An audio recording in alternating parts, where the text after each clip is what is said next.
do našeg Darinka. Mi smo napravili jednu pjesmu o Kukuriku koaliciji.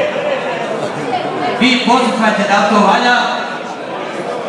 Mi smo u toj pjesmi. Mi osjećamo iz 100 dana da ne ide dobro. Ne, pitaju me znate 10 pjesmi. Jedna pjesma o Kukuriku koaliciji, ali da napravili vi nas pasili da. A dobro poslušajte, molim.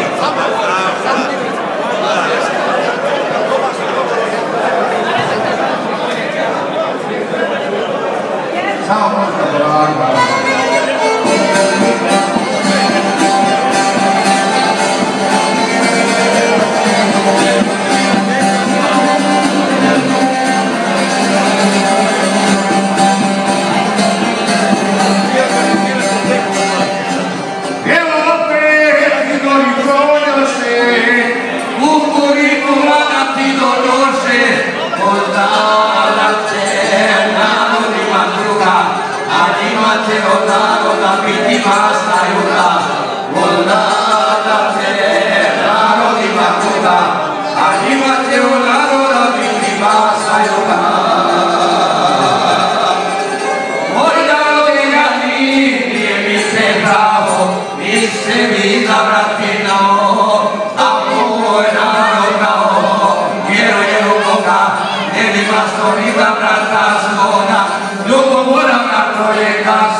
Sve u kadari.